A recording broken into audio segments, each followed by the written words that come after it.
beruntung ya kita harus terima kasih juga lah. Ada kolonialisme punya banyak kesalahan, tetapi salah satu manfaatnya adalah dia mempersatukan kerajaan-kerajaan tua dan baru dan lama saat itu. Jebakan patrimonial.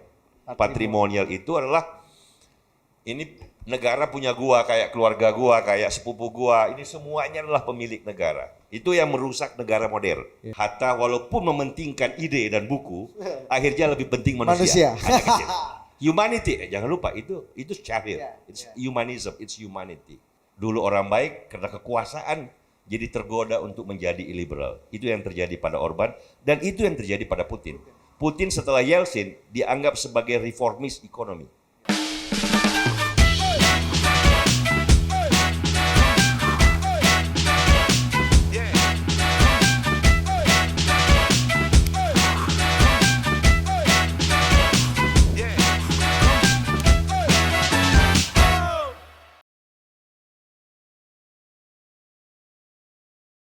Maka ini tempat yang enak ya untuk wherever you are and whatever you do, be in love. Rumi. Ini keren deh. Ini be in love. Kalau Pak Luhut, wherever you are and wherever you do, be in power. Itu bukan saya ngomong loh ya. Itu Rocky yang ngomong. Iya. Bang, itu Rocky bisa berani gitu sama Pak Luhut, kayaknya emang deket banget sama Pak Luhut, Bang. Boleh kita jawab Pancasila dulu? Boleh. Yang paling susah yang kita, di belakang, yang gampang-gampang dulu. Pancasila kan, ya saya dan Rocky kan generasi yang ikut P4. Yang waktu itu kan diwajibkan, saya nggak tahu sekarang masih. Nggak ada, Bang. Nggak ya. Sehingga bagi banyak generasi saya kan kesannya waktu itu agak terlalu kurang inspiring karena diwajibkan dan diajarkan dalam program besar yang disebut kewiraan. Itu di UGM, saya nggak tahu di UI ya. Sehingga kalau kita pelajari lebih jauh kita nggak dapat kalau kita sungguh-sungguh dalam pelajaran itu kita nggak dapat butir-butir yang benar-benar filosofis dan very inspiring. Padahal kalau kita baca kan lahirnya Pancasila 1 Juni. Itu kan sebenarnya dari satu pidato yang brilian, yang terbaik sepanjang hayat Bung Karno. Sepanjang tradisi pidato dan oratoria di Republik Indonesia, baik oleh Bung Karno oleh siapapun. Pidato 1 Juni, 3 bulan sebelum kita merdeka itu adalah pidato yang terbaik. Kalau kita baca dalam dia berpidato dicatat oleh Karundeng, stenografer di Gedung Pancasila sekarang. Nah di situ dia mengatakan intinya adalah Pancasila itu kan sebenarnya konsep operasional dari suatu konsep yang sangat kuat yang dikatakan Bung Karno, yaitu negara kebangsaan. Kan waktu itu jangan lupa Ketua Muhammadiyah Ki Bagus Hadikusumo kan minta negara Islam. Kan kita mau merdeka 3 bulan. Pertanyaan besarnya dasarnya apa? Minta negara Islam, Ki Bagus Ketua Muhammadiyah, dan Bung Karno berpidato panjang lebar untuk menjelaskan bahwa jangan itu pilihan kita. Itu sebagai bagian dari satu konsep besar yang disebut sebagai negara kebangsaan, bukan negara agama. Inilah yang menjadi warisan dasarnya Indonesia dari segi gagasan filosofis. Jadi sosialisme tadi sebentar. Panjang nih, Jadi waktu itu kan PKI tidak termasuk dalam puncak perdebatan di BPU PKI karena mereka sudah tidak menjadi mainstream perjuangan saat itu. Ya, agak berbeda. Sehingga itulah konsep yang mengikat semua kalangan dan disebut sebagai dasar negara kita. Nah dia kuat. Dia bisa menampung siapa saja. Dia bisa menampung aliran apa aja sejauh dia berpatokan pada prinsip-prinsip yang disebut oleh Bung Karno sebagai Pancasila. Sebenarnya Bung Karno kan orangnya unik. Dia bilang sebenarnya Pancasila. Tapi kalau kita mau, kita bisa peras menjadi Trisila. Oh, tepuk tangan tuh anggota BPKI. Dan dia bilang kalau kita mau lagi kita bisa peras menjadi Ekasila, yaitu negara gotong royong. Wah, orang tepuk tangan. Orang nggak berpikir apa hubungannya ketuhanan yang Maha Esa dengan gotong royong. Nah ini kan tapi itu Bung Karno. Nah ini ini warisan yang buat saya jangan jangan disepelekan, karena bagi saya ini warisan yang dalam. Secara filosofi dalam konteks itu, tentu saya zaman berkembang. Nah, karena itu kita bisa tarik tuh tentang Marxisme, tentang apa, bagaimana kita menciptakan, intinya kan kita butuh negara yang memungkinkan kita bersatu dalam damai untuk mencapai kemajuan bersama. Kan intinya itu. Bagaimana kita memperjuangkannya? Kalau saya kan sama Rocky pasti percaya bahwa kita hanya bisa mencapai itu dengan demokrasi.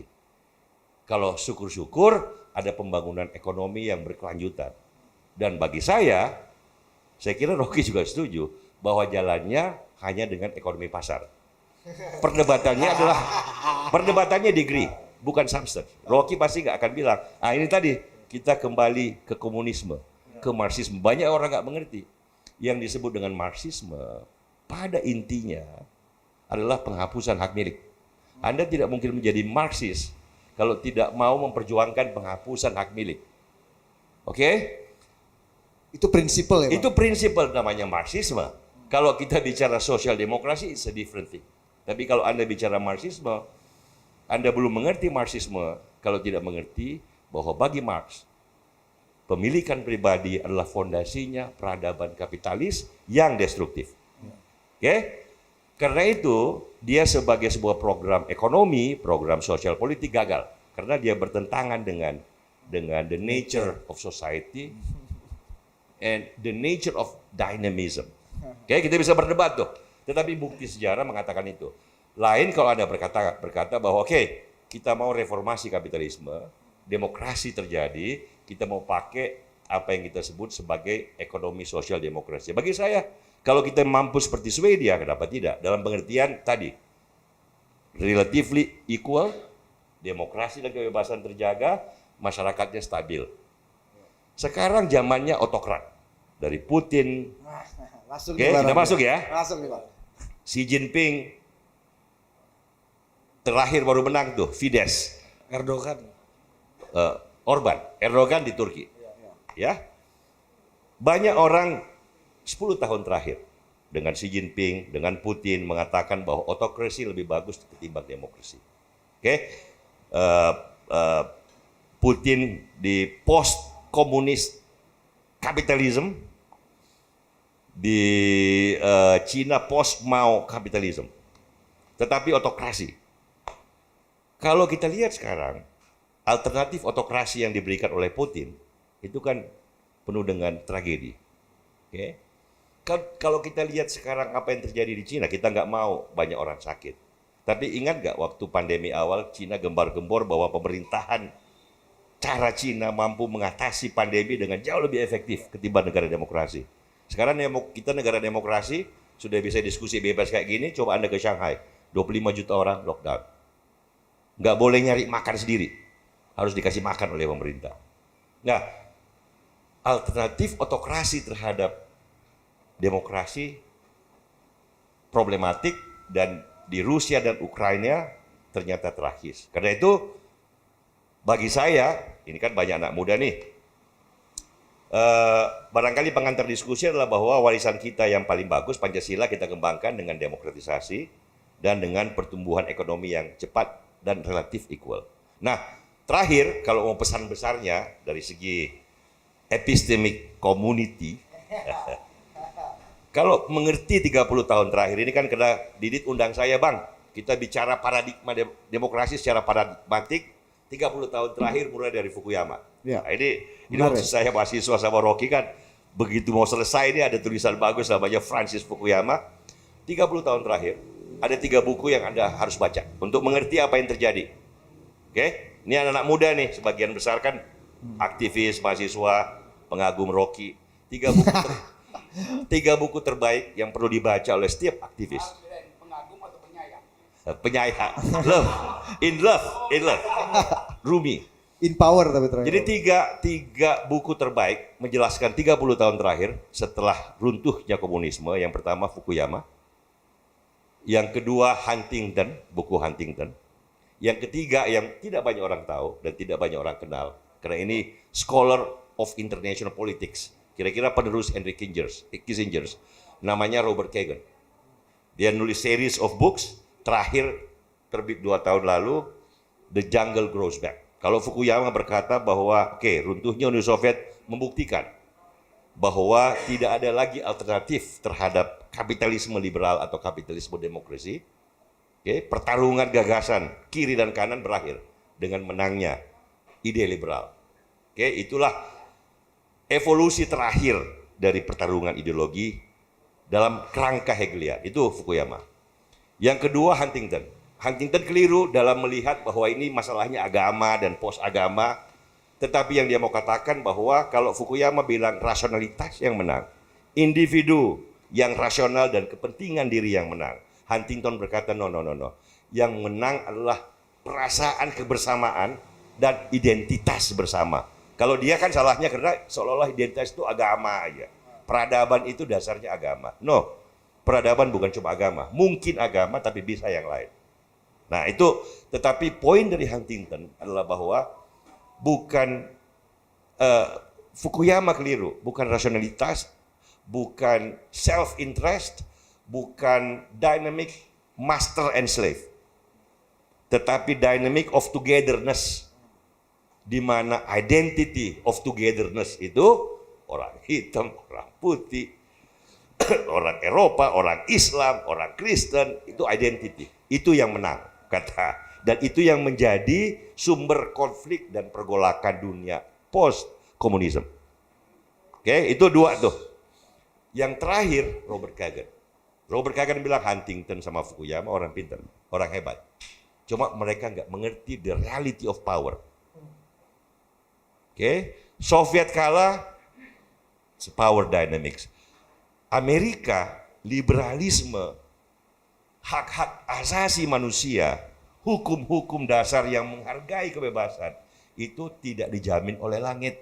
Tidak turun dari langit, dia dijaga oleh manusia dengan kekuasaan dan kekuatan. Begitu lu lengah, Putin masuk. Begitu lu lengah, si ekspansi. Power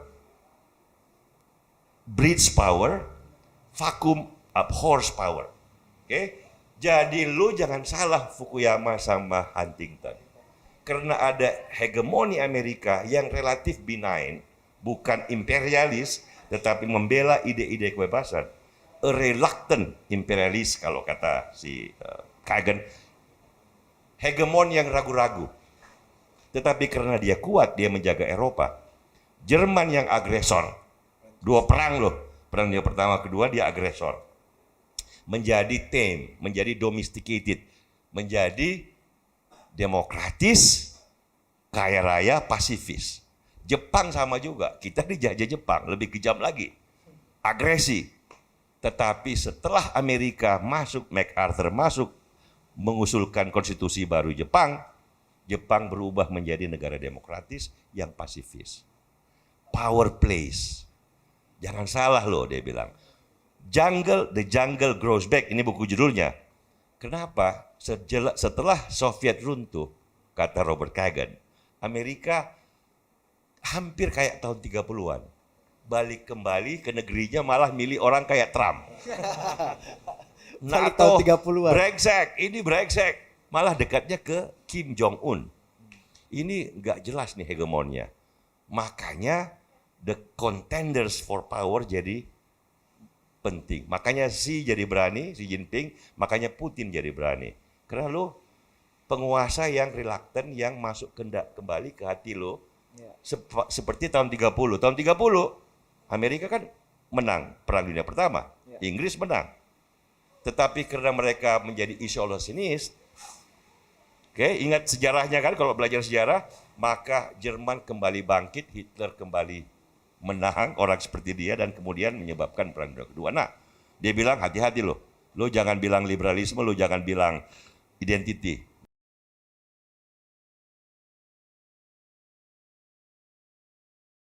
Tentang waktu kita dulu mahasiswa, kelompok-kelompok studi ya. Tapi itu kan selalu dalam setiap generasi ada caranya untuk berkumpul dan berdebat, membicarakan hal-hal yang besar seperti mereka.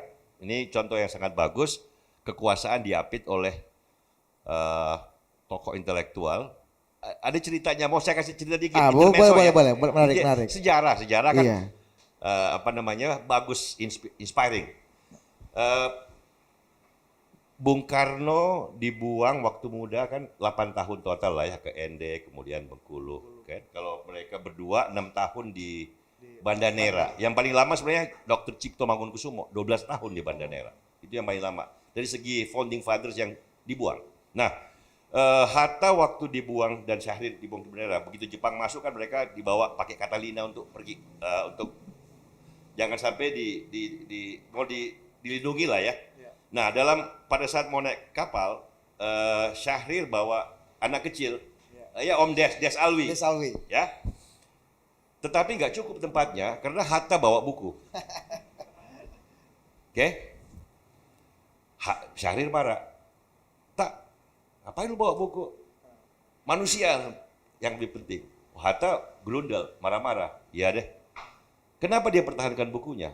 Anda tahu buku apa yang dibawa oleh Hatta?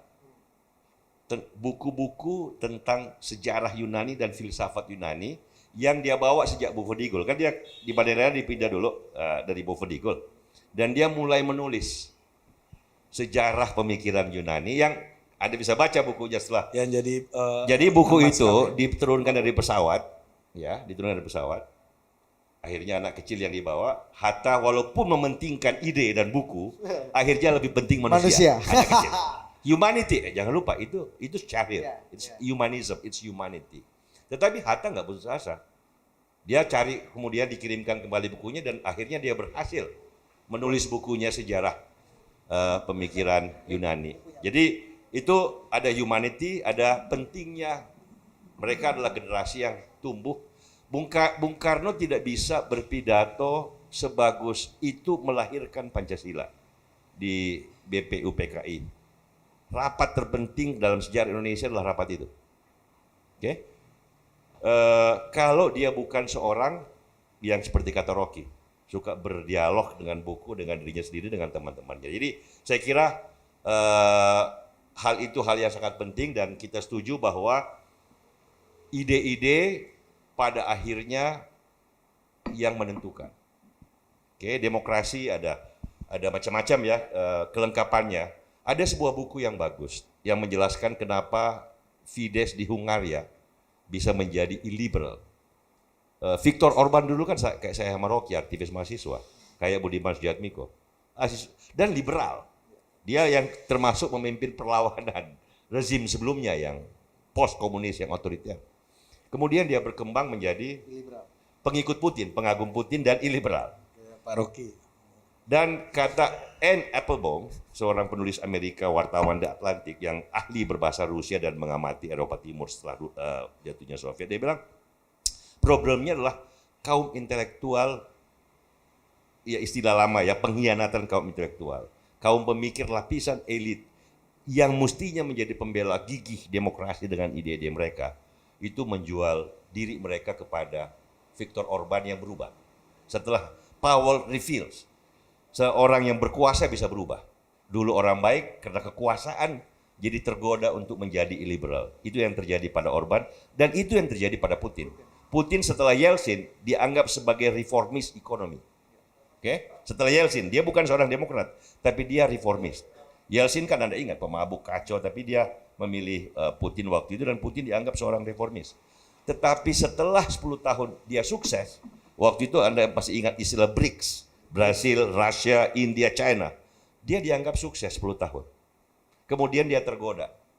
Dia berubah sama dengan Viktor Orban, sama dengan banyak pemimpin lainnya. Itulah, dan kaum intelektual ikut dengan arus itu.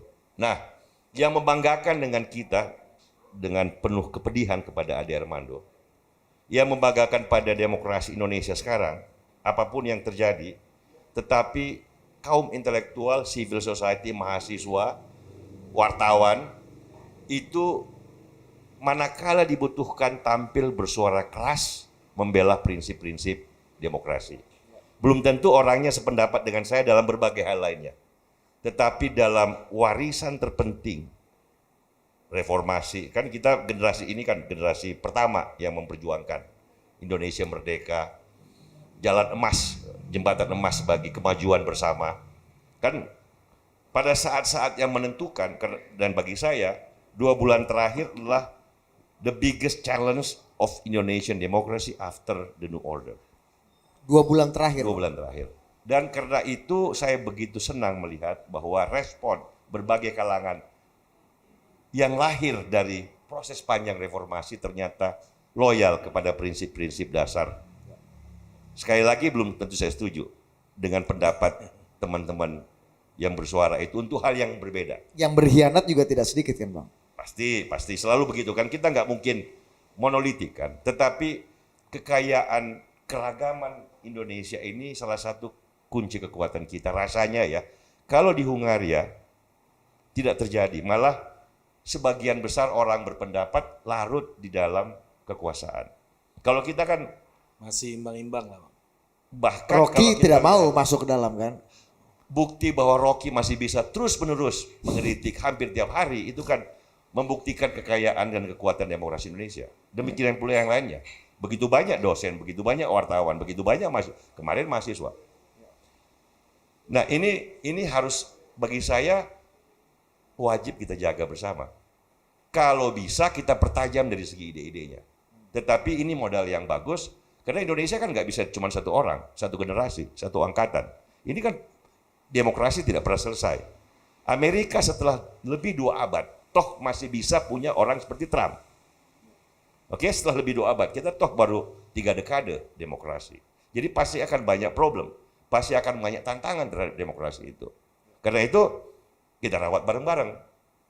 Pada momen-momen yang terpenting, kita senang bahwa para pendukung demokrasi ini masih bisa mengatakan apa yang benar dan apa yang salah. Itu yang paling menyenangkan. Bang, ada orang yang beranggapan bahwa sebenarnya situasi, kondisi, momentum, dan aspirasi global mungkin sampai masuk ke Indonesia karena kita dikepung oleh junta militer di Thailand, di Myanmar, macam-macam, Malaysia, Singapura juga belum berubah.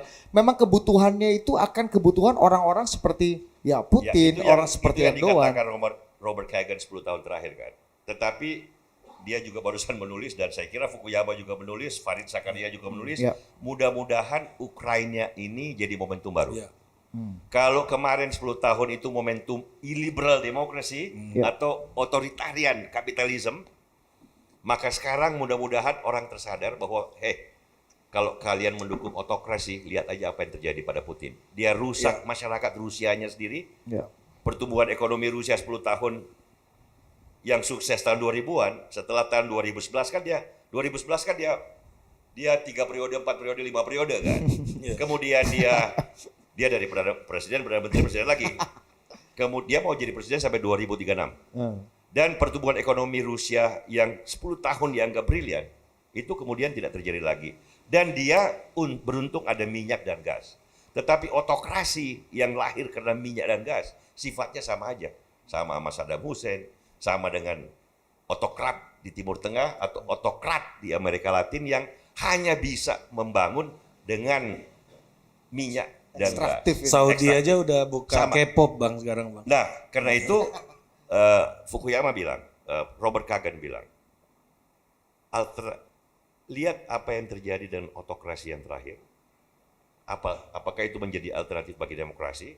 Dan kaum demokrat yang selama ini lengah, orang Jerman yang selama ini nggak memperhatikan bahwa demokrasi juga harus didukung oleh kekuatan, sekarang tiba-tiba tersadar bahwa kebebasan perlu daya dukung, bukan hanya niat dan ide yang kuat, tetapi juga kekuatan ekonomi, kekuatan teknologi, dan kekuatan militer.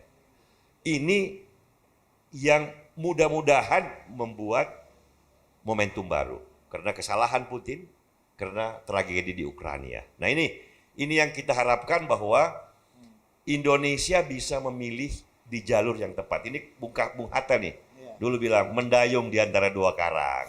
Ya kan? Ini sekarang kita harus tahu arah sejarah kemana. Bismarck bilang, pemimpin yang terbaik itu kalau dia bisa mendengarkan rintihan suara kuda di tengah gelap gulita. Gak tahu di mana kudanya, tapi dia tahu jejak kuda ini mengarah kemana dan dia ikut. Nah, itu the best politician kata Bismarck. Jadi saya kira bangsa juga begitu.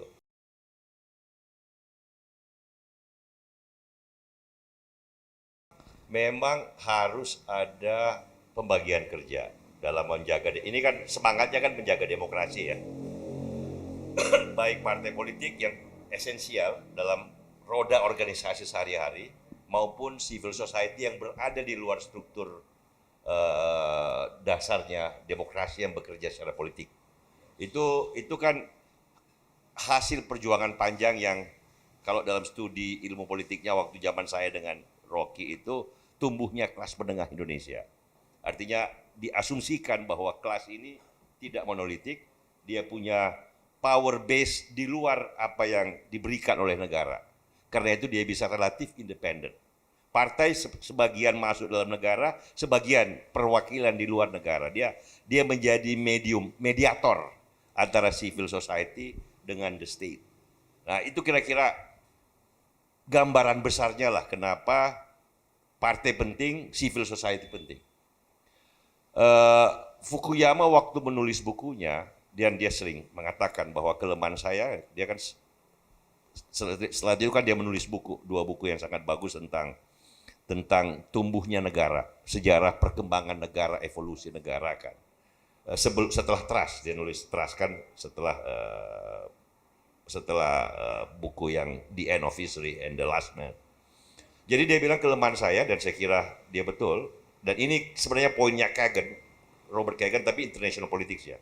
Dia bilang kelemahan saya adalah saya berfilsafat, saya memikirkan, mencari tahu dengan bantuan framework Hegelian, apa yang membuat demokrasi dan perkembangan sejarah itu terjadi seperti sekarang. Dan dia mencarinya di filsafat, di dialektika master and slave. Perasaan dasar manusia yang alamiah terhadap pengakuan. Ya, ini konsep platonik tentang timo, tentang the need for recognition kan. Dia bilang, saya waktu baca itu, seumur kalian, dan ini dialami oleh puluhan ribu intelektual muda di berbagai negara, terpesona pada Fukuyama karena dia berfilsafat. Kalau biasa kan kalau kita baca filsafat, coba aja baca Hegel. Itu kan susah, tidak nikmat membacanya. Bagus pikirannya tapi nggak nikmat. Tapi kalau Anda baca Fukuyama, selain dalam idenya, nikmat bacanya. Jadi kaya, menarik, lucid. Khas penulis Amerika. Tetapi dia bilang, justru di situ saya salah. Saya lupa bahwa kebebasan, slave yang menjadi master itu harus ditopang oleh negara yang kuat. Dia nggak menulis tentang negara di buku itu, Roh. Yang dia nulis di ujung bukunya, kalau itu kan artikel yang jadi buku. Di ujung bukunya, artikelnya juga ada. Dilema Nietzschean. Dilema Nietzsche. Nietzschean dilemma. Jadi setelah kita demokratis, lalu apa? Kalau Marx bilang kan setelah komunis juga gak ada apa-apa lagi. Orang tinggal mancing kan. Mancing 3 jam, kemudian baca puisi. Setelah itu udah tidur, mabuk-mabuk. What happens after liberal democracy has won the day? Dia bilang ya kita semua bosan merawat hari-hari lalu tanpa masa depan. Kira-kira kayak gitu. Ini kayak Nietzsche yang gak punya agama lagi. Gak ada perjuangan. Padahal dia bilang problemnya adalah kalau tidak ada negara yang kuat, kebebasan pun nggak akan tahan. Karena itu dia nulis 2 buku yang panjang kan, yang sangat bagus tentang evolusi perkembangan negara sejak zaman Cina. Nah, poin kita di sini adalah bahwa kita perlu negara yang kuat. Nah, negara yang kuat kalau kita baca bukunya yang terbaru, Fukuyama yang 2 jilid itu, negara yang kuat yang demokratis juga bisa decaying seperti Amerika. Kenapa dia kuat? Pada saat dia mencapai puncaknya, karena dia menghindari jebakan patrimonial. Patrimonial itu adalah, ini negara punya gua, kayak keluarga gua, kayak sepupu gua, ini semuanya adalah pemilik negara. Itu yang merusak negara modern. Ya. Kayak Presiden Sri Lanka sekarang, Bang. Ya, itu ya, lagi ya, ada ya, ya, gerakan. ya, ya. Oke. Ya. Kakaknya jadi Perdana Menteri, adiknya jadi Menteri Keuangan. Patrimonialisme kan bukan cuma darah, tapi juga aliran berpikir. Ini yang terjadi pada ini yang terjadi pada autokrasi seperti Putin kan. Anda lihat kan kalau Anda baca bagaimana hidup Putin, orang-orang terdekatnya tahun 2000-an ya, sebelum dia jadi autokrat garis keras gitu. Itu orang terdekatnya ada tentara, ada lembaga intelijen, tetapi ada juga kaum teknokrat liberal. Oke, itu lingkaran satu Putin. kemudian dia berevolusi, akhirnya yang dekat sama dia sekarang cuma tinggal segelintir orang, itu pun dari lembaga intelijen. Oke, ini juga bentuk baru patrimonialisme dalam pengertian tadi. Bukan darah ya Bang ya? Ya, bukan Tidak darah, angsi darah ya? tapi kedekatan personal dan kedekatan dengan sang pemimpin. Ini yang dikritik oleh Rocky sebenarnya dalam pengertian yang Fukuyama. Nah, yang kita mau dengan demokrasi Indonesia, kalau kita mau jangka panjang, civil society-nya kuat, partai politiknya kuat, pandai sebagai politisi itu kan, politik itu profesi yang paling susah. Anda bertemu dengan kebaikan manusia, tapi juga sisi gelap manusia. Karena Anda berhadapan dengan kenyataan. Anda bukan berhadapan dengan sesuatu yang ideal. Partai, karena itu organisasi kaum politikus harus benar-benar bagus. Dan negaranya yang menjadi pusat dari semua negara itu kan bukan cuma presiden, tetapi juga institusi yang kita sebut sebagai the state itu, pemerintah, itu benar-benar terbebas dari patrimonialisme. Nah, saya nggak tahu, saya kalau bicara soal oligarki ini agak sedikit, sekarang kan term ini juga dipopuler ya, oligarki dalam membaca demokrasi Indonesia atau di mana-mana ini oligarki membajak demokrasi, oligarki membajak pemimpin demokratis. Saya kalau setiap baca itu ambivalen perasaan saya, karena ini bukan term baru, ini kan term lama. Tahun 50-an pengkritik demokrasi Amerika kan memakai oligarki sebagai sebuah apa namanya, dulu namanya power elite. Power elite. Ya. Kalau di zaman post-Soviet ekonomi, memang istilah ini kan cukup tepat menggambarkan kenyataan. Karena ekonomi Uni Soviet itu nggak ada pengusaha. Semuanya BUMN, 100%. Oke, begitu mereka mulai reformasi, kan nggak ada cara lain selain menjual BUMN. Yang menjual siapa? Ya pemerintah. Yang dijual siapa? Ya ke petugas pemerintah, ke oligark yang disebut oligark di Soviet, di Rusia itu adalah mantan pegawai BUMN yang keluar, kemudian pada saat dilelang mereka ngatur dari dalam membelinya dengan waktu itu Yeltsin kan. Chubais namanya yang kepala reformasi ekonomi waktu itu. Nah, karena itu term oligark itu benar mewakili kenyataan yang spesifik, yaitu pengusaha yang muncul karena terpaksa negara menjual asetnya yang dibeli oleh mantan pegawai negara. Itulah oligark. Itulah Fedorov, itulah semuanya yang kaya di Rusia zaman Yeltsin yang diteruskan ke zaman Putin kan itu. Nah, kalau kita di Jadi Indonesia, nggak ada private sector ya? Nggak ada, kita tiba-tiba harus dihidupkan kan? nggak ada kayak Lim Sul-yongnya gitu-gitu Bang ya? Nggak ada. Jadi Eka Cipta karena gitu-gitu itu kalau ya? kita bicara soal ekonomi Indonesia dan politik ekonomi Indonesia, hati-hati pakai istilah oligarki. Karena kita beda. Ya. Sebelum Adanya demokrasi zaman reformasi ini kan ekonomi Indonesia memang 25% ekonomi kita kan BUMN. Tapi kan tidak ada privatisasi BUMN. Ya. Yang tumbuh menjadi bourgeoisie di puncaknya itu kan ya macam-macam asal usulnya. Tapi kan tidak bisa kita langsung bilang ini oligark. Dalam pengertian kita bilang orang kaya di Rusia yang tumbuh itu sebagai oligark. Itu dia barangkali itu juga yang menjelaskan kenapa demokrasi kita relatif lebih kuat ketimbang di zaman Rusia, di Rusia ya. Mungkin ya. Ini kan teori lama waktu kita mahasiswa tentang basis ekonomi dalam demokrasi gitu. Oke, Bang. Oke.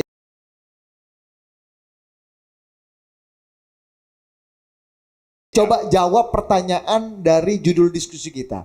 Judul diskusi kita ini yang dibikin sama The Brilliant Ari Putra ini, demokrasi kita antara ancaman populisme dan harapan kebebasan. Keren. Demokrasi kita itu antara ancaman populisme dan harapan kebebasan. Bagaimana kita melihat ini? Tapi udah kena kuya dari Rocky tadi Bang.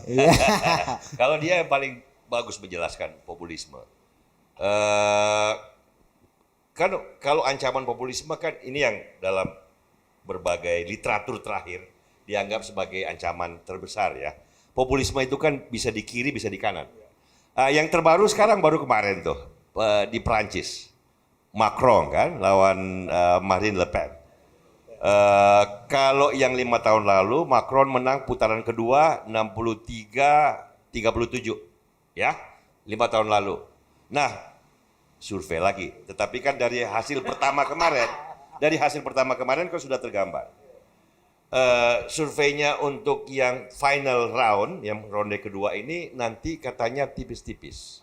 Kalau nggak 53-47, 51-49. Mungkin Le Pen kalah, tetapi itu mengatakan bahwa populisme dalam hal ini kanan itu menguat. Tetapi kan juga ada populisme di kiri. Ya kalau di Amerika kan perwakilannya kan Elizabeth Warren sama yang siapa lagi lupa namanya yang tua nih yang mau Bernie Sanders. Oke. Nah, bahkan banyak yang berkata bahwa salah satu erosi demokrasi yang terjadi di berbagai negara di Eropa, di Amerika adalah menguatnya populisme di kiri dan kanan yang membuat konsensus jalan tengah, basis konsensus itu di tengah, baik kiri tengah maupun kanan tengah itu melemah. Sehingga ekstremitas yang menonjol. Dan kalau menonjol di kiri dan kanan, kalau kita kan tidak punya kiri dan kanan, tapi dia punya bentuk yang berbeda. Nasionalis religius.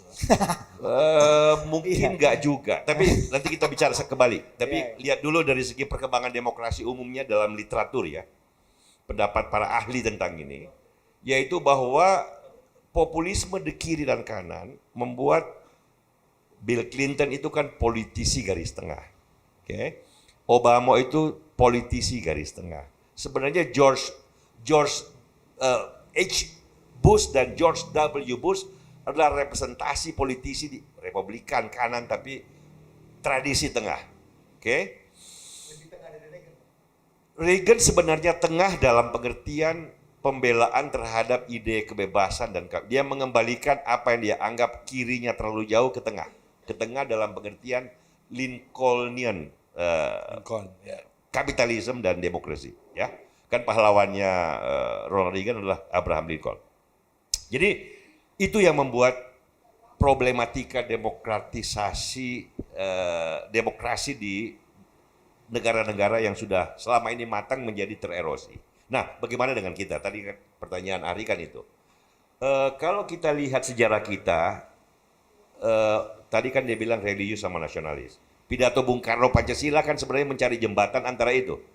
Oke? Dan tradisi kita kan, ya tapi kan tidak sepenuhnya pemberontakan PKI dan segala macam kan bukan karena ada teoritisi sebelumnya Clifford Geertz, dan ini waktu kita mahasiswa ini yang salah satu jadi konsep yang selalu menarik, politik aliran bahwa Indonesia ini secara kultural terbagi dalam Clifford Geertz, santri abangan priayi kan.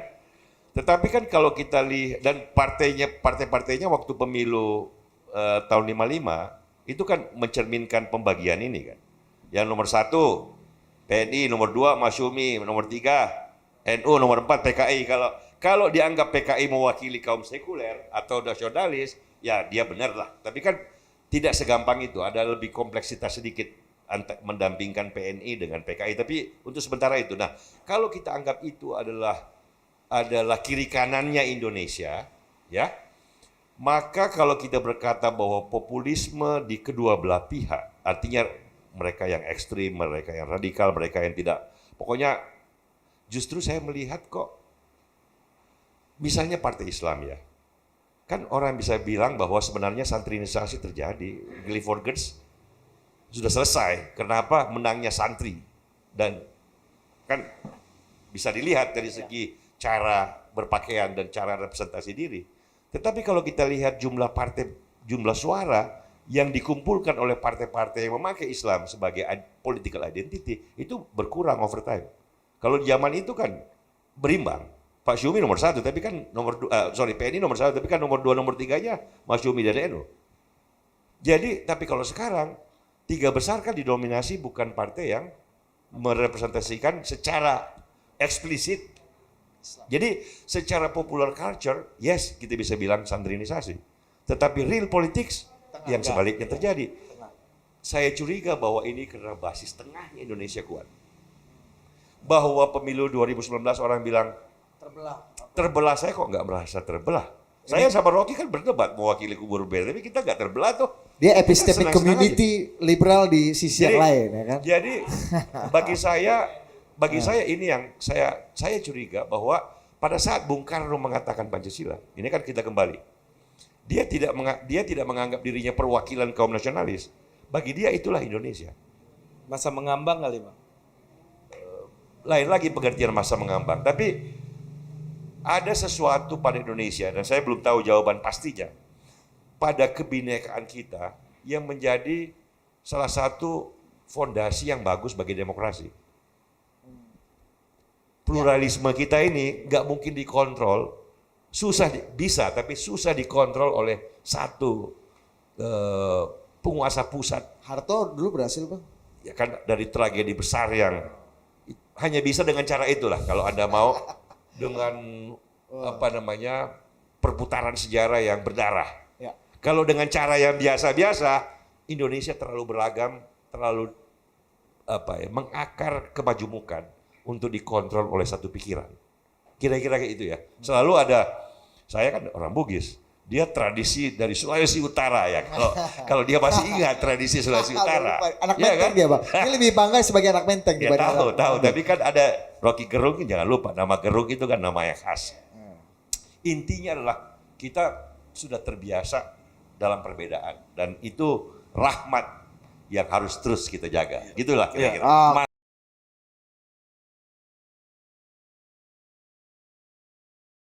Kan hari kelahiran Pancasila itu 1 Juni kita peringati kan bukan tanpa sebab.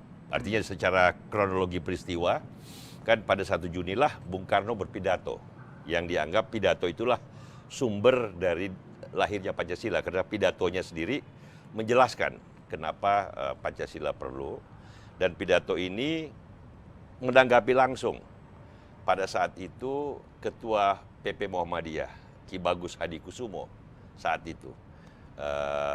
Jadi 3 bulan sebelum kita merdeka pada 1 Juni tahun 45.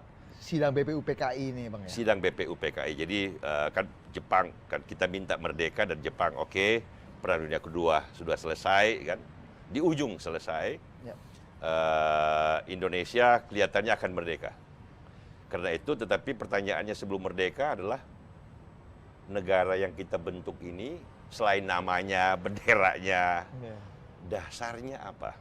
Perlu ada dasar. Karena kalau kita membuat perangkat undang-undang kan harus ada konstitusinya, harus ada sumber dari segala sumber hukumnya. Negara itu kan sebuah institusi hukum. Selain institusi filosofi, ideologi, sosiologi, ekonomi, tapi pertama-tama adalah negara hukum kan. Harus ada fondasinya. Karena itu persidangan BPUPKI itu persidangan terpenting dalam sejarah Republik kita. Ini epic story of Indonesian Republic. Jadi dan untungnya dalam epic story itu ada seorang pemain yang namanya Soekarno yang sudah punya tradisi aktivisme panjang, sudah dibuang oleh Belanda selama kalau di-combine itu 8 tahun. Dia berpidato menanggapi Ketua PP Muhammadiyah yang waktu itu meminta negara Islam sebagai fondasi. Oke. Bung Karno berpidato mengutip Otto Bauer, mengutip Ernest Renan, filosof, mengutip Mahatma Gandhi, mengutip Sun Yat-sen, bertamasya secara intelektual, konsep nasionalisme, sejarah bangsa. Kemudian dia sampai pada satu kesimpulan. Dia katakan, mohon maaf Ki Bagus, Ketua PP Muhammadiyah, kan Buya kan Ketua PP Muhammadiyah pada zamannya. Jadi saya mau memperlihatkan betapa Indonesia sudah berubah bersama perubahan Ki Bagus dan Buya. Jadi minta negara Islam, Ki Bagus, Bung Karno pada hari ketiga dicatat oleh Karundeng, dia berpidato brilian. Ini pidato Bung Karno terbaik sepanjang sejarah.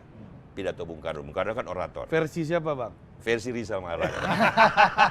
Tapi saya kira semua orang setuju kalau Anda baca teksnya. Oke, Bang. Itu dicatat oleh Karundeng. Ini sama dengan kalau di Amerika itu salah satu pidato terbaik itu Gettysburg Address oleh Abraham Lincoln. Setelah perang sipil menjelaskan filosofi kenapa kita dan untuk apa. Bung Karno, kenapa kita merdeka?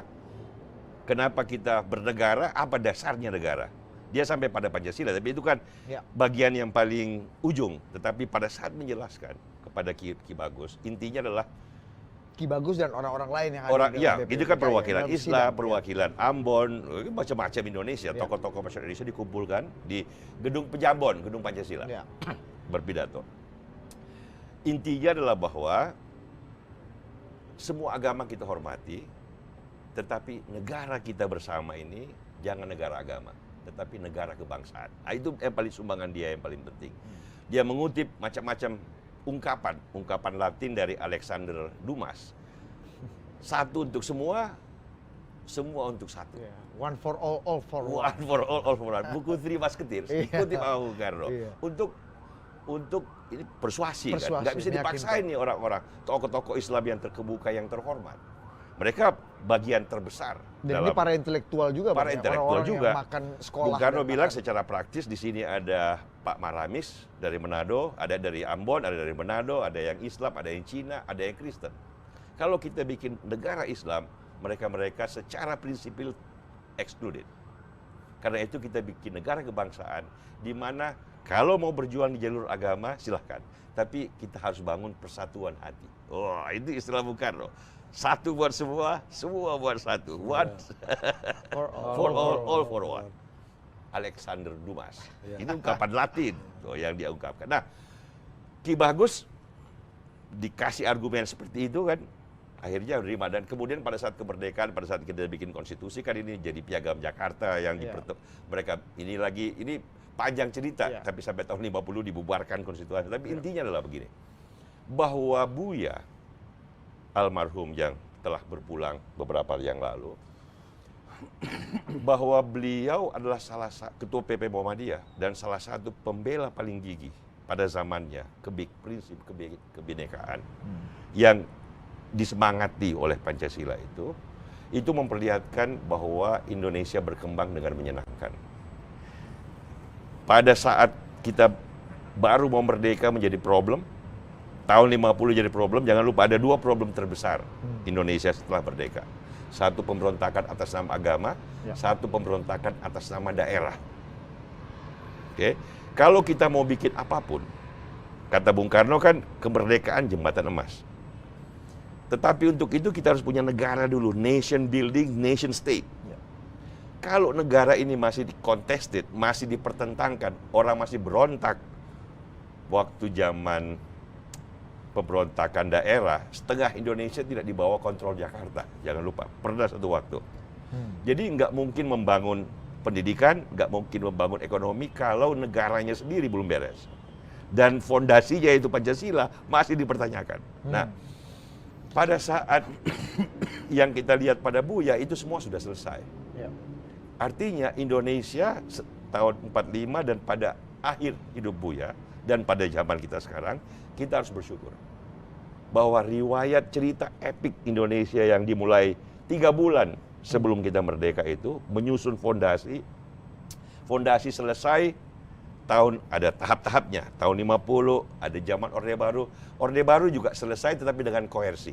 Tetapi untungnya ada muncul tokoh-tokoh antara lain Buya, tetapi puncaknya adalah satu Abdul Rahman Wahid, satu Nurholis Majid. Yang satu bermain intelektual dan politik, yang satu pure intelektual dan pembaharu pemikiran Islam. Nah, inilah puncak-puncak setelah Ki Bagus Hadikusumo, Muhammad Natsir. Kita beruntung mendapat orang seperti Gus Dur, walaupun ada kelemahan sebagai presiden, tetapi sebagai politisi di jalur Islam yang mendamaikan antara kebangsaan dan Islam. Itu luar biasa jasanya. Kita punya Nurholis Majid, semua orang intelektual Islam mengatakan di antara semua intelektual Islam yang pernah Indonesia punya, Nurholis yang bintang paling terang. Dia bisa berbicara filsafat barat, filsafat timur, sekaligus mengutip segala macam ayat yang Anda perlukan. Dan di ujung bibirnya terus-menerus. Nah, ini Nurholis. Dengan itu Indonesia ini menjadi negara yang bukan hanya plural, artinya intelektual sekulernya juga kuat-kuat, tetapi intelektual Islamnya juga meneruskan perjuangan lama. Waktu Bung Karno muda, dia belajar Islam dengan intensif. Di pembuangan di Ende, sampai di Bengkulu di Pembuangan, dia menulis di majalah Panji Islam, mengatakan bahwa Islam telah dipenjara 1000 tahun, tidak lagi bisa berpikir. Kita harus bebaskan akal pikiran dalam Islam dari penjara 1000 tahun. Kita sekarang, dia bilang, terlalu mementingkan gincu dan celak mata. Masyarakat sekarang bukan masyarakat onta, tapi masyarakat kapal terbang. Itu Bung Karno. Itu tuh. Bung Karno, ya? Itu sama dengan Buya, sama dengan Bung Cak Hatta juga Nur, bicara sama dengan gitu. Gus Dur, Iya. sama dengan Bung Hatta. Bahkan Nurcholish Madjid itu sempat dibilang nadsir muda dulu kan. Nah, jadi memang ada romantisme itu. Romantisme itu di kalangan politisi dan intelektual sangat diperlukan karena dia menjadi api, gelora. Elang untuk Vitol. Elan vital. Ya. Dalam kasus Buya kan hidupnya kan sederhana secara material ekonomi. Ya. Oke, dia nggak akan sanggup hidup di Jakarta, menjadi kelas menengah Jakarta dengan pendapatan hidup seperti itu. Tapi dia dengan berbahagia dan penuh semangat menempuh kehidupannya. Ini cerita Hamid Basyaib nih, paling bagus tuh. Sederhana tetapi teguh berjuang. Saya kira karena ada elan itu, ada api, ada gelora yang membuat Islam Indonesia ini, saya nggak bilang tanpa persoalan. Saya nggak bilang tanpa, nanti kita diskusi apa Ya, pasti. persoalannya Ya. yang masih harus dihadapi. Kita menunggu munculnya tokoh-tokoh pembaharu Islam yang meneruskan Buya, Nurcholish, Gus Dur, yang lebih muda dan lebih kontekstual dengan zaman ini. Dan di tradisi yang non-Islam kan sudah muncul juga kembang-kembang baru yang terbiasa dengan wahana baru kayak gini nih, diskusi YouTube, diskusi Detik, Kita Islam, Bang. total politik. Jangan non-Islam dong. Di luar Islam. Kita dianggap sekuler sama doi, Bang. Ya kita sekuler. Iya, Ya, kita ya. Indonesia ini kan Bhinneka Tunggal Ika, beragam, Iya. berbeda-beda, namun satu jua. Jadi pengikatnya apa? Ya Pancasila. Oke.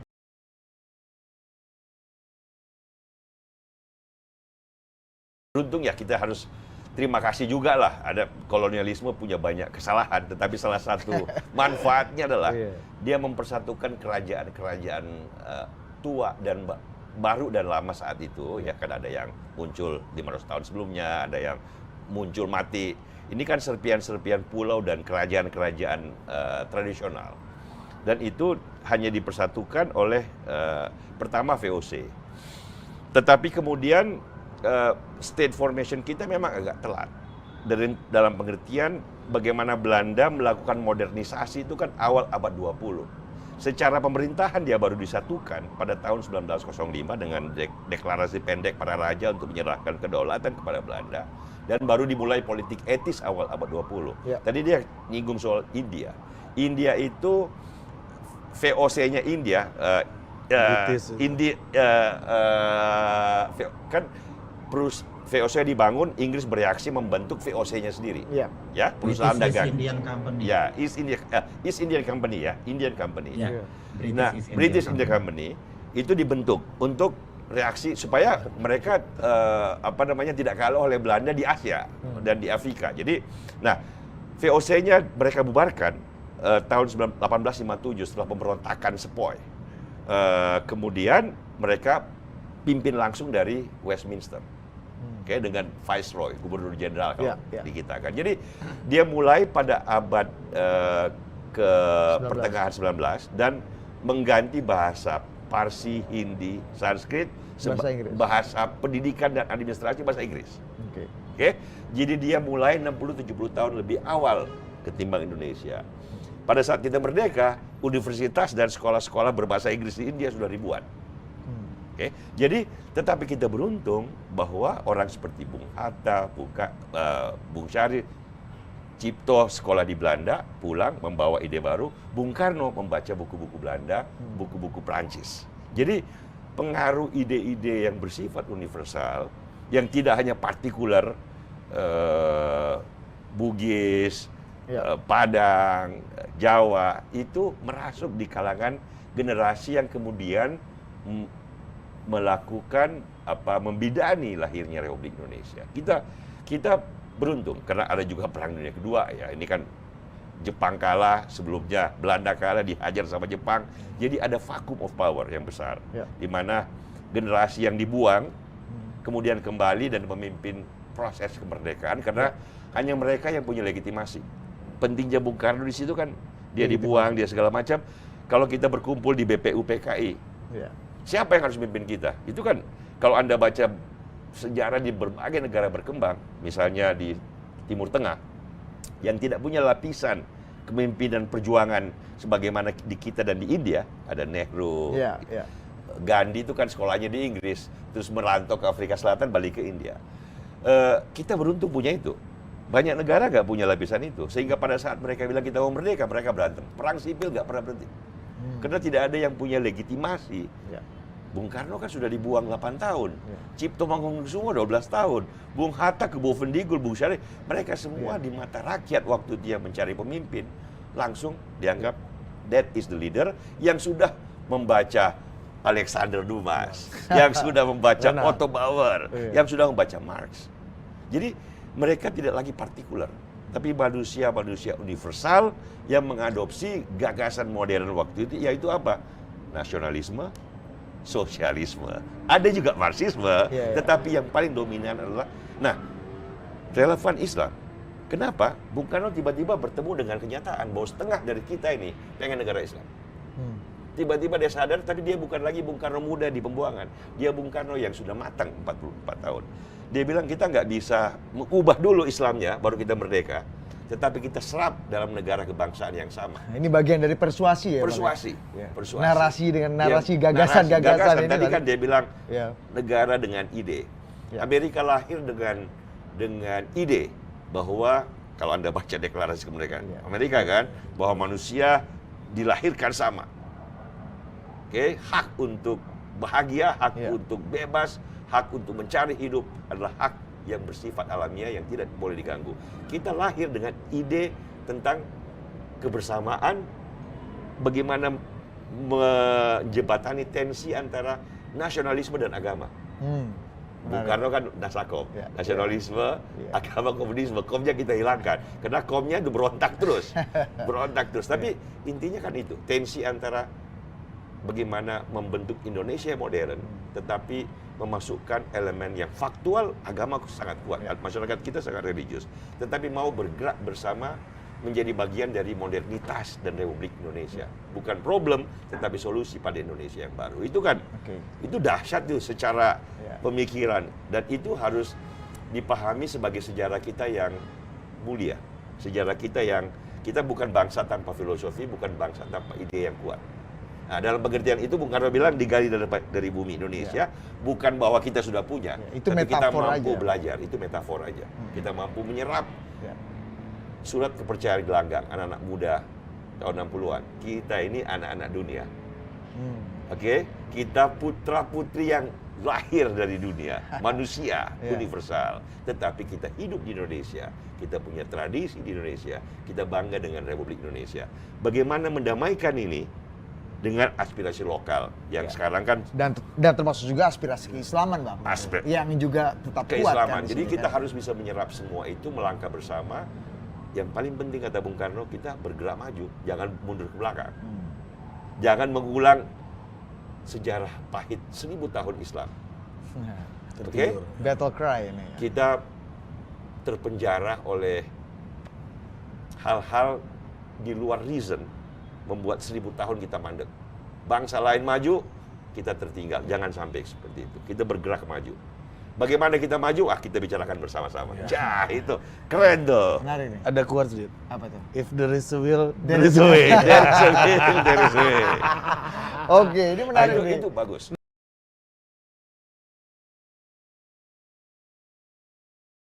Kasih dulu Bang Celi perspektif mengenai 24 tahun reformasi dan tadi ada alarm demokrasi Alarm, kita. betul. Ada alarm buat demokrasi, tadi Valdo udah katakan macam-macam. Bang Celi punya perspektif gimana, Bang? Ya, kalau di Filipina kan nggak ada PDIP dan nggak ada Golkar.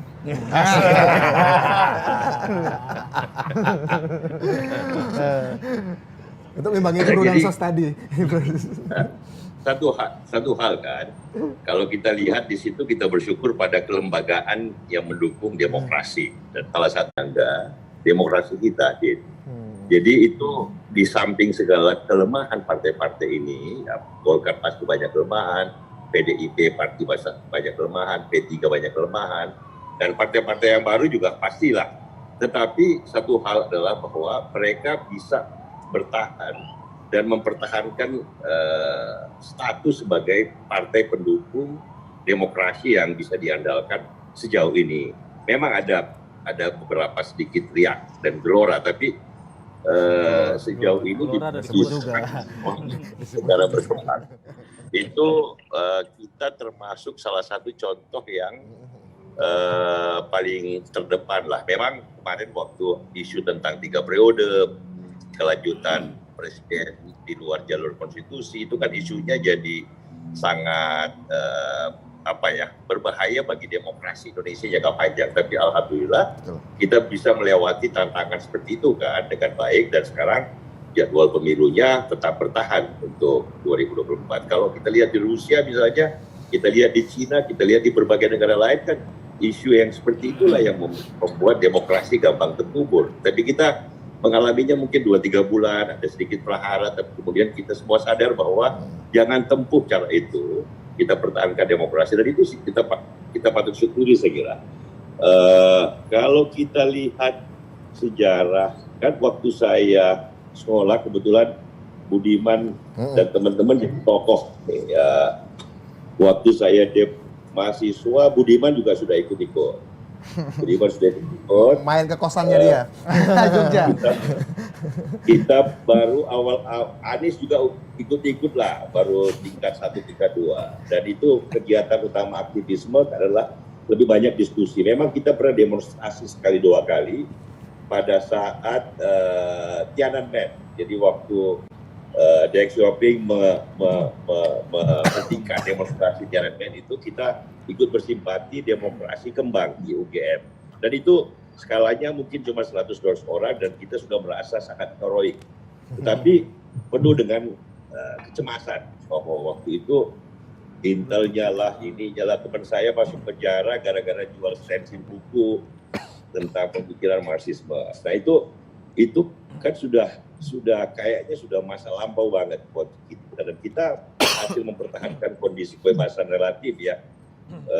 Itu sudah 3 dekade lebih, dan saya kira itu warisan kita bersama. Untuk yang di istana seperti Valdo ya tolong dibantu dirawat itu, yang di partai seperti saya dan Budiman kita rawat, yang mau membentuk partai baru silahkan juga dirawat. Sudah. Ya kan, Pak Fahri Hamzah kan mau bikin partai baru. Sudah. Karena kebetulan kan saya lagi di London, lagi di Piccadilly nih, lagi masuk toko buku tadi, lihat sejarah Inggris, lihat Westminster. Nah ini tradisi demokrasi mereka kan sudah sejak abad 17, akhir abad 17, 300 tahun dipertahankan dengan baik, dikembangkan. Ada kelemahan dalam setiap zaman, tapi tetap dikembangkan. Nah, saya kira kita baru 3 dekade. 3 dekade ini kan jalan kita masih panjang. Demokrasi Amerika yang 250 tahun, sekali-sekali sih masih dapat tantangan berat. Terpilih Donald Trump yang ngawur dan agak gila gitu. Kita bisa bayangkan bahwa 10, 20, 30 tahun ke depan, demokrasi kita juga akan menghadapi tantangan yang lumayan lah. Dan karena itu kita menyusun tradisinya dari generasi ke generasi, itu harus dengan sadar bahwa ini kita berurusan dengan the future of the country. Jadi masing-masing punya tugas, masing-masing punya peran. Sejauh ini kita bersyukur bahwa tradisi demokrasi itu kita pertahankan dengan baik. Tidak sempurna, tapi oke. Kita bergerak ke depan terus, bergerak maju terus. Kita nggak mundur ke belakang. Hampir mundur sedikit, tapi kita maju terus. Saya kira begitu, Rit.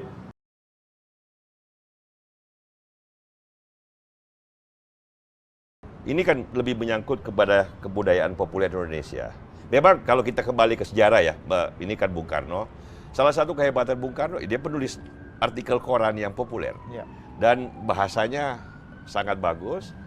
Dan salah satu, itu yang membuat dia juga, selain orator kan, dia juga penulis yang sangat bagus gitu. Yang populer, yang gampang dibaca. Kalau Hatta dan Syahrir kan beda, apalagi Tan Malaka. Bukunya bukan berat ya, rumit dan nggak menarik dibaca. Kalau Bung Karno selalu menarik dibaca. Dia menulis tentang Cipto Mangunkusumo. Waktu itu Cipto mau dibuang ke Banda Nera Dia menulis selamat jalan, Cipto Mangunkusumo. Saya tidak mau mengatakan kata perpisahan, tapi saya akan berkata kita akan berjumpa kembali. Ini kan Pada zaman itu pada ya, Bang? zaman itu, di mana Indah bahasa Indonesia sekali. orang masih belum Iya. berkembang bagus. Cerdas Dia sudah menulis. bisa menulis dengan sangat bagus. Nah, dan anak-anak muda yang terdidik waktu itu, yang sekolahnya berbahasa Belanda. Jangan lupa loh. Jadi itu kan makanya bahasa Bung Karno kan nyampur-campur Belanda, Jerman, Prancis. Nah, kultur populer dan bahasa dan orang seperti Bung Karno memang tidak gampang. Dan salah satu yang membuat Bung Karno legitimate dan menjadi di survei Tan Malaka, wah kita nggak mungkin saingin udah ikut. Itu kenapa? Bukan Tadi Fox kan Anda ya bilang waktu soal itu. Jepang. Bukan Fox ya. Bukan Fox. Tan Malaka survei. Anda kan Bang. bilang soal Jepang. Pada saat Jepang masuk, dia butuh juru bicara yang membuat Jepang diterima rakyat. Dia Bung Karno datangkan. Dan waktu itu ada medium baru yang belum ada di awal abad 20, yaitu radio. Dan loudspeaker. Jadi Disitulah Bung Karno ya, dikasih kumpul. fasilitas, dikasih rumah di proklamasi, Iya. dikasih mobil, dikasih rumah, Iya. fasilitas keliling Jawa, keliling Indonesia, tapi terutama Jawa, di alun-alun, dikasih panggung, dikasih loudspeaker, masuk radio. Itu yang membuat dia populer. The role of the media. Oke? Ini Yang berkaitan lain, dengan the revolution of technological communication. teknologi kan. Tadi kan kapitalisme segala macam ini penjajahan yang bawa radio itu. Nah, intinya adalah bahwa kemampuan komunikasi yang dikatakan tadi kawan kita Ferry itu penting. Dan mediumnya waktu itu kalau nggak ada itu kan belum tentu juga Bung Karno dikenal rakyat jelata. Mereka kan nggak biasa membaca koran. Tapi dengar radio, dengan loudspeaker di alun-alun, wah iki Ratu Adil, gitu loh. Iki. Nah, ya kira-kira. Nah, dalam konteks sekarang, kan tadi bilang bagaimana nilai-nilai kebangsaan yang bagus, yang filosofis, seperti Pancasila, bisa dimengerti dan dicintai oleh rakyat. Iya. Menurut saya kita juga jangan nuntut terlalu banyak juga. Iya. Kan ini the philosophy of the state, bukan the philosophy of the people. People bisa berfilsafat apa saja kok. Ini filosofi negara, di mana negara sebagai institusi hukum punya prinsip-prinsip dasar yang memayungi manusia. Manusianya silahkan berfilosofi, yang nggak mau filosofi nggak apa-apa, nggak mau peduli juga apa-apa. Secara sosiologi umumnya, kita kan punya keinginan untuk bersama. Kita senang lihat PSSI menang, kita senang kalau kita menang Thomas Cup. Sebagai elemen dasar kecintaan pada bangsa, ya cukup itulah dulu untuk rakyat biasa. Kalau kita dengar Indonesia Raya, Berkumandang. apalagi di luar Olimpiade. negeri kita terharu. Kita dengar tanah airku dinal ku lupakan, kita senang. Ya itu aja dulu. Jangan terlalu. Kita juga harus bisa membahas filosofi aja. Nah. You are asking too much. Ini kalau dalam tradisi Islam, dulu Ibnu Rushd berfilsafat soal kebenaran dan wahyu. Dia bilang, ya sudahlah rakyat biasa jangan terlalu banyak kita agak berfilsafat. Ada dua jenis, ada dua lapis orang lah. Yang satu, saya tidak bilang saya diskriminatif atau elitis, bukan. Tapi realistik. Bahwa for most people, ya kan bisa aja kita bilang kita sederhanakan dong yang susah bagus banget. Tapi kan itu nggak gampang loh. Nggak gampang. Nah intinya adalah bahwa negara harus kuat dengan prinsip-prinsip.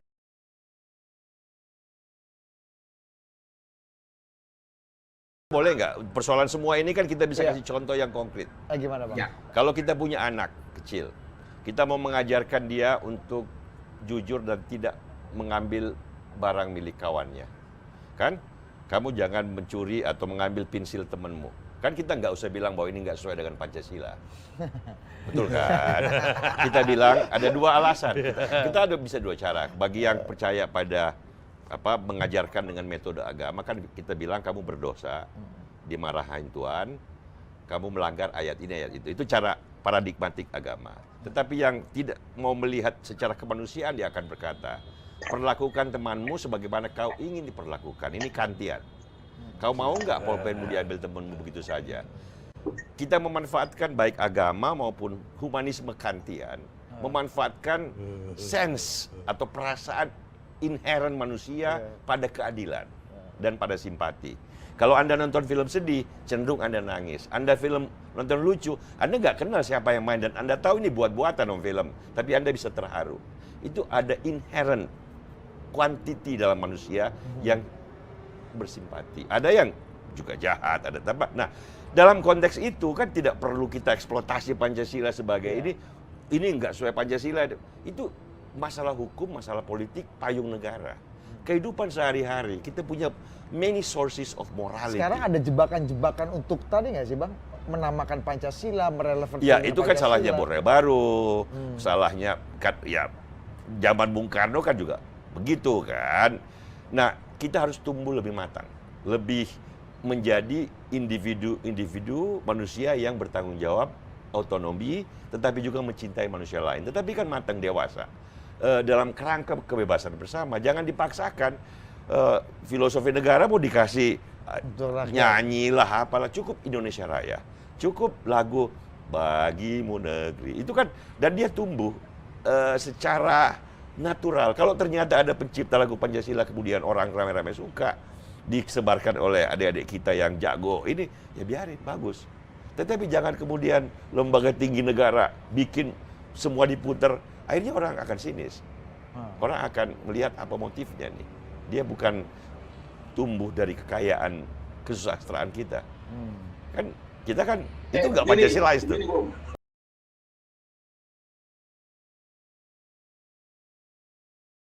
Ya kan dia bilang bangsa apa sih? Itu narasi kan intinya. Kalau dulu Ben Anderson bilang masyarakat bangsa itu imagine community, bukan real community. Print kapitalisme. Ya kan? Ya print kapitalisme kan karena dia menyebarkan bacaan, menyebarkan koran, sehingga orang baca, orang bisa berimajinasi tentang adanya satu kebangsaan yang sama. Kan yang real sebenarnya siapa sih? Apa sih yang real ya? Yang real ya individu-individu, kita-kita nih. Tapi apakah kita bangsa loh? Saya Rizal. Saya Indonesia, saya Rizal. Didit, Ari, individu-individu. Bangsa yang mana sih? Kita nggak lihat bangsa, kita nggak bisa pegang bangsa. Kita bisa imagine, kata Ben Anderson. Nah, ini kan narasi. Makanya kalau Bung Karno kan kenapa dia ngutip sastra tadi, Three Musketeers kan, membangkitkan imajinasi kebersamaan. Semua buat satu buat semua, ini kan penting.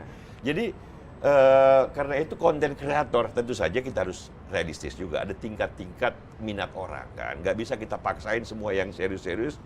Selalu yang serius filosofis yang itu kan biasanya highbrow, biasanya kelompok menara gading. Tapi penting, mereka kecil minoritas, tapi pencipta narasi, narator yang tangguh. Nggak apa-apa, ada diskusi kecil, mungkin viewers cuma 1 juta. Tapi kalau Anda bikin hiburan, humor, lawak, apalagi pornografi bisa puluhan juta. Ya, that's life. Yang penting masing-masing menjalankan tugasnya dengan baik, gitu loh. Kalau melawak ya lucu. Kalau berfilsafat ya benar-benar berfilsafat. Nah, ini kan digabungkan semuanya dalam satu kesatuan. Ya, semakin semuanya jadi bagus, ya itulah Indonesia dan semakin bagus. Di Amerika pun masih banyak banget yang sangat.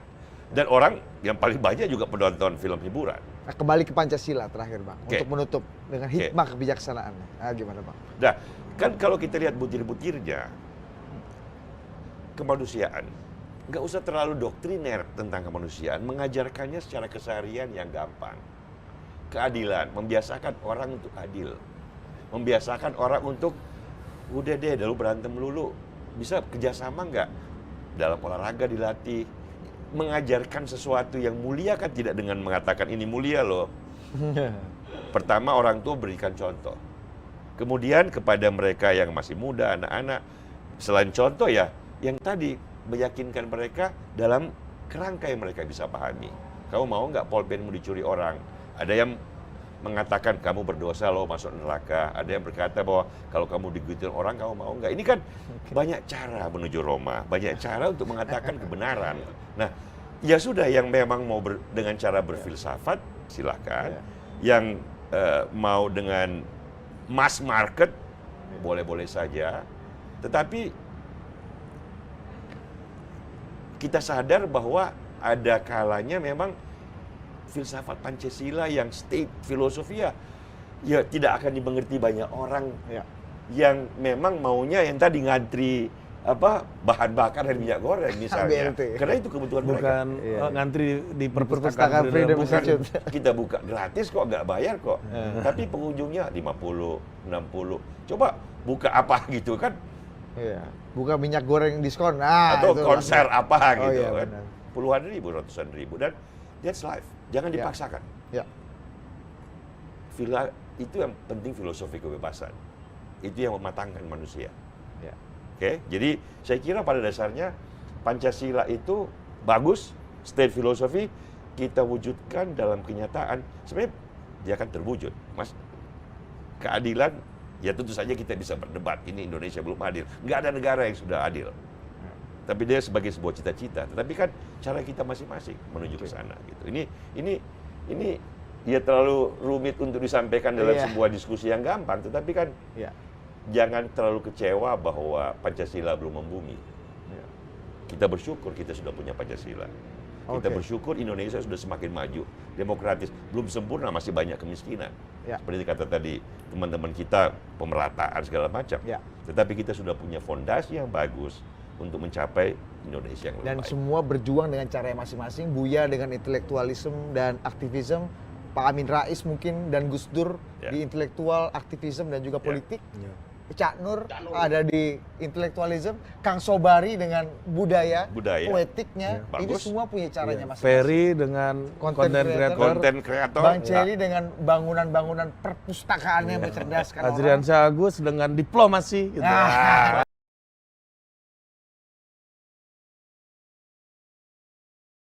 Konteks kita bicara, karena tadi kan pertanyaannya apa sih masalah yang ada di storytellernya di media sosial ketika berbicara soal isu-isu, salah satunya misalnya kayak ekonomi, filsafat dan lain sebagainya.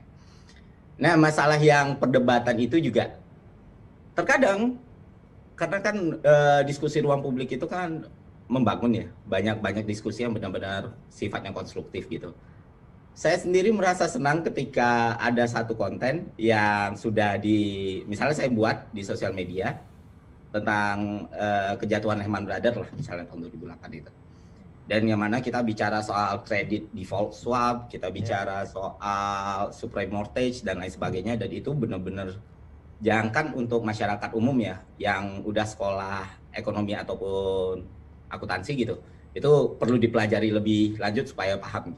Dan beberapa istilah itu ya udah berusaha tak sederhanakan.